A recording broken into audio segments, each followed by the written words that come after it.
I waive the privilege. Yes. Mag-isa lang at walang kasamang Undersecretary maging Assistant Secretary si Vice President Sara Duterte na dumalo sa House deliberations para sa budget ng Office of the Vice President ngayong araw. Ayon sa pangalawang Pangulo, minabuti niyang siya na lang ang personal na dumalo sa budget hearing dahil marami umano sa kanyang staff ang kinabahan at nagkasakit noong pumunta ang mga ito sa committee hearing noong nakaraang taon. Bukod dito sa kagustuhan ng ilang mambabatas na bigyan ng parliamentary immunity o hindi natanungin pa ang budget ng tanggapan ng Vice Presidente, nag-waive ang pangalawang Pangulo sa nasabing pribilehiyo.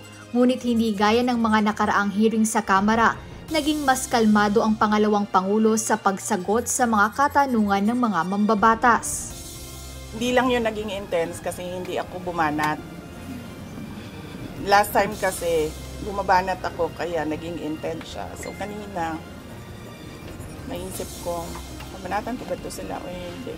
Naaawa ako kay Congressman Pepito Alvarez kasi he's 81 years old and I do not think that he can handle the stress of an intense and heated budget hearing.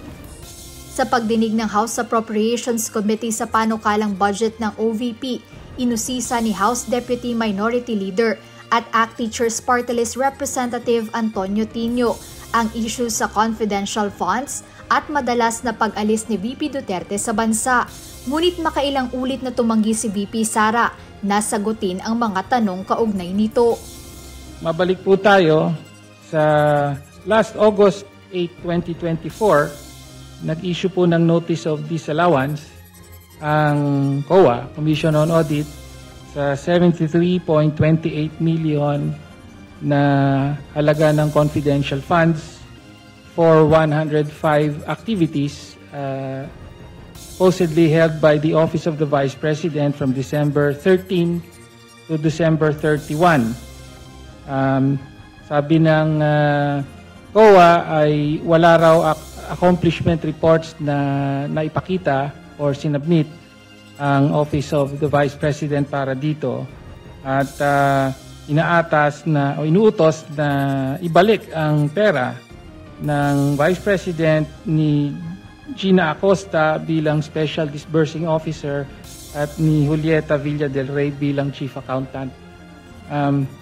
Mag-iisang taon na po, ayon sa COA rules ay may 6 months po para mag-appeal. Ano na po ang status ng Notice of Disallowance na ito? Madam Chair, I suggest that the Congressman ask this during the hearing of the Commission on Audit. This is a status of documents inside the office of the Commission on Audit. So it has to be the Commission on Audit who will answer what is happening to this Notice of Disallowance. Madami kaming mga in-expect na mga tanong pero dalawa lang yung nilabas nila, no? Yung tanong sa confidential funds na sinabi ng defense lawyers na huwag sagutin kasi meron silang defense strategy na hindi dapat malaman. Kaugnay nito ay pinaliwanag ng pangalawang Pangulo na patuloy na pinaghahandaan ng kanyang defense team ang posibleng impeachment sa mga susunod na taon hanggang 2028. Lalo aniya may kaugnayan ito sa presidential elections. Inungkat din ni House Assistant Minority Leader at Kabataan Party List Representative Rene Co ang gastos ng OVP sa mga pag-alis ng bansa ng pangalawang Pangulo. Kasunod ito ng pagbanggit ng pangalawang Pangulo na ilang beses siyang lumabas ng bansa ngayong taon upang magtungo sa Japan at the Netherlands. Bumiyahe rin siya sa Hong Kong, Qatar, Vietnam, Cambodia, Malaysia, Australia, South Korea, Kuwait, France at Belgium. Iginiit naman ni VP Duterte na hindi lahat ng mga ito ay may kasama siyang staff ng OVP. Madam Chair, it depends. If I have activities for the Office of the Vice President abroad, the 3 OVP personnel join the trips. But if the trip is purely personnel and I do not have events for the Office of the Vice President, they do not join the trips. But in the case of security personnel, This is something that is beyond the office of the Vice President. It is decided by the Armed Forces of the Philippines. Binigyang diin din ni VP Sara na wala siyang ginamit na public funds para sa kanyang mga personal na biyahe. Hindi naman sila nagtatanong about sa budget eh.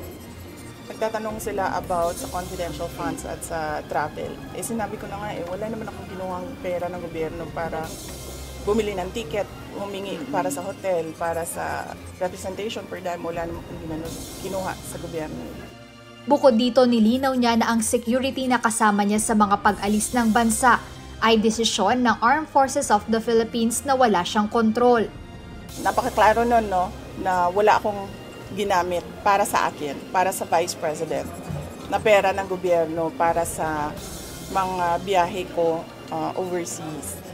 Ang merong charge sa Office of the Vice President ay yung security at decision yon ng Armed Forces of the Philippines kung magpapadala, ilan at kung sino. At yung pangalawa ay yung sa Office of the Vice President personnel na sumasama kapag meron akong events at activities for the Office of the Vice President. Tumagal lamang ng mahigit 1 oras ang budget deliberations ng House Appropriations Committee sa pondo ng OVP. Nasa 902.895 million pesos ang prinisenta ni Vice President Duterte na panukalang budget nila para sa susunod na taon. Jed Neresina, UNTV News and Rescue. Diyos ang aming sandigan, serbisyo publiko ang aming pinahahalagahan.